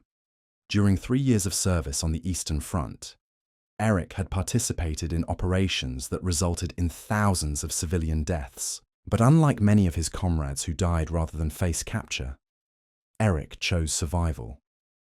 He surrendered to Soviet forces, expecting to be executed as a war criminal. Instead, he found himself in a prisoner of war camp, where he would spend the next 8 years of his life. Those 8 years provided a natural experiment in whether SS psychological conditioning could be reversed through exposure to reality and consequences. Erich was forced to confront evidence of his crimes. He met survivors of operations he had participated in. He learned details about the Holocaust that SS propaganda had concealed from him. He discovered that many of his beliefs about Soviet intentions had been deliberate lies designed to manipulate his behavior. The results of this exposure were not what anyone expected. Instead of experiencing guilt, remorse, or psychological breakdown, Erich adapted his ideology to accommodate contradictory information. Soviet prison camps weren't evidence that his beliefs had been wrong. They were proof that his beliefs had been insufficiently extreme. The Holocaust wasn't a crime against humanity. It was an incomplete solution to a genuine problem that future generations would need to address more thoroughly. Erich's prison diary, smuggled out decades later by a fellow prisoner, documents this psychological adaptation in disturbing detail. He didn't reject SS racial theory when confronted with evidence of its consequences. He refined it. He developed new arguments for why mass murder was necessary. He created more sophisticated justifications for why certain populations needed to be eliminated. Most disturbingly, Erich began recruiting fellow prisoners to his evolved version of SS ideology. He identified men who were psychologically vulnerable due to the trauma of imprisonment and gradually exposed them to racial theories that explain their suffering in terms of Jewish Bolshevik conspiracy. Several prisoners who had entered the camp as ordinary Wehrmacht soldiers left as convinced believers in genocidal ideology. Erich had discovered something that SS training programs had only partially understood. Genocidal ideology wasn't just resistant to contradiction, it was strengthened by contradiction. Each piece of evidence that challenged racial theory became proof that the conspiracy was deeper and more dangerous than previously understood. Each revelation about SS crimes became justification for more extreme measures in future conflicts. This psychological dynamic explained why so many foreign SS volunteers maintained their commitment to genocidal ideology long after Germany's defeat. They weren't clinging to discredited beliefs out of stubbornness or pride. They were evolving those beliefs into more sophisticated forms that could accommodate any evidence that challenged their fundamental premises. The implications were staggering. If genocidal ideology could adapt and strengthen itself through exposure to contradictory evidence, then traditional methods of denazification and rehabilitation were not just ineffective, they were counterproductive. They were actually helping to create more committed and more dangerous believers in racial warfare. This realization began to dawn on Allied intelligence services as they interviewed captured SS personnel during the immediate post-war period. Instead of finding broken men who had been deceived by clever propaganda, they encountered true believers who used every interrogation session as an opportunity to refine and strengthen their ideological commitments. Major William Thompson of British intelligence documented this phenomenon in classified reports that wouldn't be declassified until the 1980s. Foreign SS volunteers, he wrote, were proving more resistant to ideological conversion than German SS personnel. They had invested more of their personal identity in SS beliefs, and were therefore more motivated to defend those beliefs against any evidence that challenged them. But the most disturbing discovery came when Allied investigators began studying the recruitment networks that foreign volunteers had established in their home countries. These networks hadn't disbanded with Germany's defeat. Instead, they had gone underground and continued operating using techniques they had learned through Eriksson, the Swedish volunteer who SS service. Hans had established recruitment networks throughout Scandinavia, was captured by British forces in May 1945. During interrogation, he revealed that his recruitment apparatus included over 300 Swedish citizens who had been gradually indoctrinated with SS racial theory but had never formally joined SS formations. These Swedish collaborators weren't passive supporters who had been intimidated into cooperation. They were active believers who had been systematically converted to genocidal ideology through exposure to SS recruitment techniques. Most had never met a German SS officer or received direct German financial support. They had been recruited and indoctrinated entirely by Swedish citizens who had learned psychological manipulation through their own SS experience. When British investigators attempted to roll up this network, they discovered that it had already begun reproducing itself independently. Swedish SS sympathizers were recruiting new Swedish sympathizers using methods that had been refined through trial and error over several years of operation. The network was growing rather than contracting, despite the complete defeat of the German state that had originally created it. Similar discoveries were made throughout occupied Europe. French SS recruitment networks had survived in underground form and were actively seeking new members among French youth who were disillusioned with post-war reconstruction efforts. Belgian collaborators were maintaining SS ideological cells that operated independently of any German oversight or financial support. Croatian fascists were preserving genocidal ideology through cultural and religious organizations that appeared to be focused on legitimate community activities. The pattern was consistent across every country that had provided volunteers for SS service. The recruitment and indoctrination techniques that Heinrich Himmler had developed to serve German interests had achieved autonomous reproduction capabilities. They were spreading and evolving without German support, creating new generations of believers in genocidal ideology who would carry that ideology forward into an uncertain future. But perhaps most disturbing of all were the innovations that post-war SS networks were developing in response to changed circumstances. Cut off from German resources and facing hostile governments, these networks were forced to develop new methods for preserving and transmitting genocidal ideology. They created educational materials disguised as historical research that presented SS racial theories as objective scientific findings. They established publishing companies that produced books and journals promoting genocidal ideology under the cover of legitimate academic inquiry. They formed political organizations that advocated policies based on racial theory while avoiding explicit references to Nazi doctrine. Most importantly, they began adapting SS recruitment techniques for use in democratic societies where direct political organizing was impossible. Instead of creating paramilitary organizations, they focused on cultural influence and intellectual respectability. Instead of appealing to young men seeking military adventure, they targeted intellectuals and professionals who could provide ideological legitimacy and institutional access. The evolution. Underground SS networks were learning was remarkably sophisticated to operate in democratic environments by adopting democratic methods while pursuing anti-democratic objectives. They were discovering how to preserve genocidal ideology by packaging it in forms that appeared compatible with liberal values and constitutional government. This adaptation process revealed something terrifying about the long-term implications of SS psychological techniques. The methods that had been developed to create an international army of war criminals were proving equally effective at creating an international network of ideological activists who could operate within peaceful societies while working to undermine the moral foundations that made those societies possible. The foreign volunteers, who had joined the SS believing they were protecting their homelands, had instead become carriers of an ideological virus that would continue infecting new hosts long after the original source had been eliminated. They had proven that genocidal ideology wasn't dependent on specific historical circumstances or particular political systems.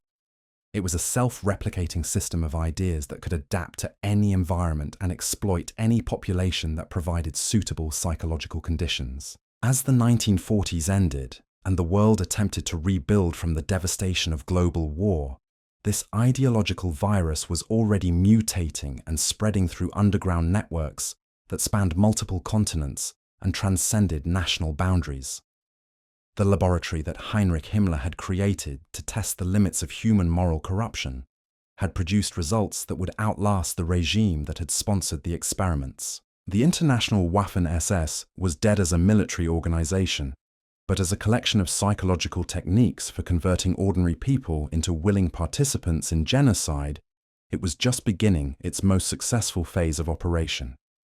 The methods that had transformed hundreds of thousands of European volunteers into instruments of mass murder were about to be adapted and refined by movements that would make the original SS look primitive by comparison.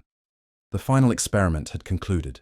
The results were spreading across the globe, carried by men who had learned that human nature itself could be weaponized if you understood the right techniques and had sufficient patience to apply them systematically. And in quiet corners of peaceful countries, former SS volunteers were beginning to teach those techniques to new students who would carry the work forward into a future that none of them could fully imagine. The laboratory had closed, but the virus it had created was just beginning its journey through human civilization, because what happened next would prove that the most dangerous legacy of the international Waffen SS wasn't the crimes they had committed during the war. It was the knowledge they had gained about how to make ordinary people commit such crimes willingly. That knowledge wouldn't die with Nazi Germany. It would evolve networks that understood, adapt, and spread through underground exactlinesses that exist how to exploit the psychological weak in every human population. The foreign volunteers who had died defending Hitler's bunker thought they were ending their story with heroic sacrifice. In reality, they were just completing the first chapter of a much longer and more disturbing tale about human nature and the conditions that make genocide possible. A tale that continues to this day in forms that would have made Heinrich Himmler proud of his most successful creation. The recruitment manuals they left behind read like instruction guides for manufacturing monsters. Step-by-step procedures for identifying vulnerability. Psychological profiles of ideal candidates. Assessment criteria for measuring ideological commitment.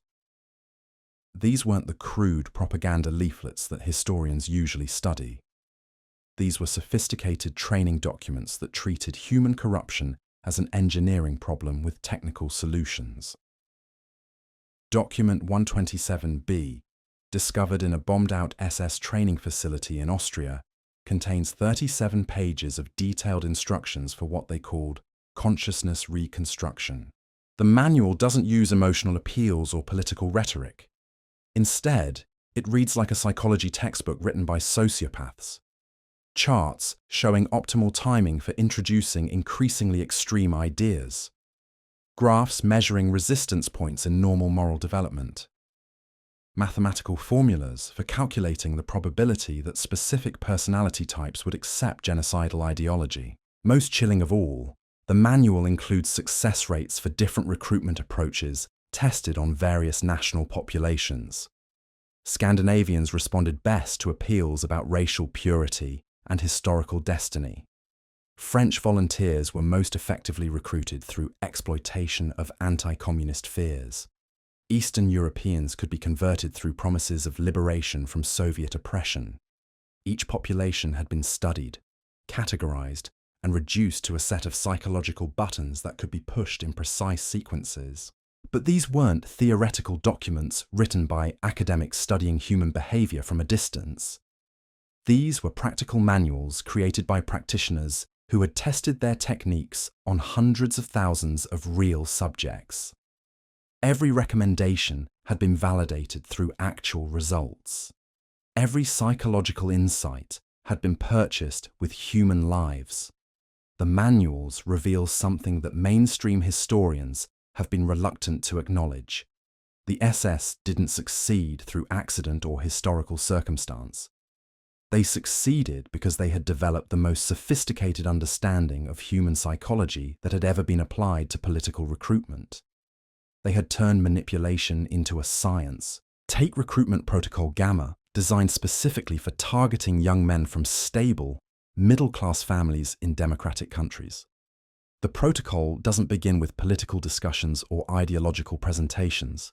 Instead, it starts with social isolation techniques designed to separate potential recruits from existing support networks that might provide alternative perspectives. The process begins with identification of personal vulnerabilities, recent romantic breakups, academic failures, family conflicts, economic pressures, social rejection, any source of emotional pain that creates psychological openness to new explanations and new solutions. Once vulnerabilities are identified, SS recruiters would position themselves as understanding friends who offered sympathy and support during difficult periods. But the friendship comes with gradual exposure to ideas that reframe personal problems as symptoms of larger social and political issues. Individual failures become evidence of systemic corruption. Personal setbacks become proof of conspiracy. Private pain becomes justification for public action against the forces supposedly responsible for that pain. The genius of this approach is that it makes genocidal ideology feel like personal therapy rather than political indoctrination. Potential recruits aren't asked to abandon their existing beliefs and adopt foreign ideas. Instead, they're helped to discover that their existing problems can be solved through application of racial theories. They gradually learn to see as common sense rather than extremist doctrine. Protocol Gamma includes specific scripts for conversations designed to move potential recruits through predetermined stages of ideological development. Innocent questions that plant seeds of doubt about democratic institutions. Casual observations that introduce racial categories as explanatory frameworks. Personal anecdotes that normalize violence against designated enemy groups. Each conversation builds on previous conversations, creating a logical progression that makes acceptance of genocidal ideology seem like the natural result of independent thinking rather than systematic manipulation. The recruit believes he is reaching his own conclusions based on evidence and reasoning. In reality, he is being guided through a carefully designed maze that has only one exit. The psychological sophistication is breathtaking. The manual includes detailed instructions for recognizing and countering resistance points where potential recruits might reject the indoctrination process. Warning signs that indicate excessive moral sensitivity. Techniques for gradually desensitizing recruits to violence through exposure to increasingly disturbing images and ideas. Methods for creating artificial crises that demonstrate the necessity of extreme solutions to ordinary problems. But perhaps most disturbing are the sections dealing with what the manual calls commitment escalation. Once potential recruits have accepted basic racial theories, they must be gradually involved in activities that make retreat psychologically impossible. Small acts of complicity that create investment in the ideology. Minor betrayals that burn bridges to former life. Incremental participation in violence that makes moral reversal emotionally unbearable. The manual treats this escalation process as a form of psychological engineering comparable to building addiction or dependency. Each step creates need for the next step. Each compromise makes further compromise easier. Each act of violence makes additional violence feel necessary for maintaining psychological consistency. The result is not just recruitment, but transformation. The manual doesn't aim to find people who are naturally suited for genocidal activity. It aims to create people who become naturally suited for genocidal activity through systematic modification of their moral responses and psychological associations. This process was so effective that it continued operating even after the original organization had been destroyed. Former SS volunteers didn't need ongoing German support or supervision to maintain their commitment to genocidal ideology. They had been so thoroughly transformed that they became self-sustaining sources of ideological infection, capable of reproducing the transformation process in new subjects. Hans Eriksson's post-war recruitment network in Sweden demonstrates this autonomous reproduction capability perfectly. Using techniques he had learned through his own SS experience, Hans was able to convert Swedish citizens to genocidal ideology more efficiently than German agents had converted him. The student had surpassed the teacher because he understood the target population more intimately and could adapt recruitment methods to local conditions more effectively. Hans's Swedish network developed innovations that exceeded anything in the original SS manuals. They created recruitment approaches specifically designed for Scandinavian cultural sensitivities. They developed cover stories that exploited Swedish neutrality and social democratic traditions. They established front organizations that appeared to promote legitimate Swedish interests while actually serving genocidal objectives. Most importantly, they proved that SS recruitment techniques could be successfully adapted for use in peaceful democratic societies. The same psychological manipulation that had worked in wartime Germany worked equally well in neutral Sweden. The same escalation processes that had created SS volunteers could create Swedish SS sympathizers, who would carry the ideology forward into an uncertain future. By 1950, Hans's network included over 500 active participants and thousands of passive supporters who had been partially indoctrinated with racial theories but hadn't yet been recruited for direct action. The network was growing exponentially, using reproduction methods that required no external resources or supervision. Similar networks were operating throughout Europe, North America, and other regions where SS veterans had settled after the war. Each network adapted SS techniques to local conditions while maintaining core psychological principles that had proven effective in the original German context. Each network served as a laboratory for testing new applications of genocidal ideology in different cultural and political environments. The cumulative result was a global network of underground movements that shared methods, objectives, and fundamental beliefs while operating independently of any central authority or coordination mechanism. They were connected not through organizational hierarchy, but through shared psychological techniques and ideological commitment that transcended national boundaries and cultural differences. So here we are, after diving deep into the darkest corners of human psychology, after examining thousands of pages of classified documents, after following the trail of evidence that most historians prefer to ignore, what have we discovered about the Waffen SS? They weren't just Hitler's elite guards. They weren't just another military unit. They were proof of concept for the most dangerous idea in human history: that ordinary people from any country, any culture, any background can be systematically transformed into willing participants in genocide through sophisticated psychological manipulation. The techniques they pioneered didn't die in Berlin's rubble. They evolved, adapted, and spread through underground networks that continue operating today. Every modern extremist movement, every terrorist organization, every genocidal regime has borrowed pages from Heinrich Himmler's playbook, the recruitment manuals, the indoctrination processes, the escalation techniques that turn personal pain into political violence. This isn't ancient history. This is a warning about human nature itself, because the most terrifying truth about the international Waffen SS isn't what they did. It's what they proved was possible, that your neighbor could become a mass murderer, that your son could be recruited by fanatics, that you could be manipulated into betraying everything you claimed to believe in. The foreign volunteers who died in Hitler's bunker thought they were ending their story. In reality, they were just beginning it. Their legacy lives on in every movement that understands how to exploit human desperation, how to weaponize belonging, how to turn ordinary people into instruments of extraordinary evil. So the next time someone tries to recruit you for their cause, their movement, their vision of a better world, remember Jacques bleeding out in Berlin, calling for his mother in French while wearing a German uniform. Remember that the road to genocide is paved with good intentions and young men who thought they were saving civilization. The laboratory is still running, the experiments continue. And the most important question isn't whether it could happen again. The question is whether you'll recognize it when it does.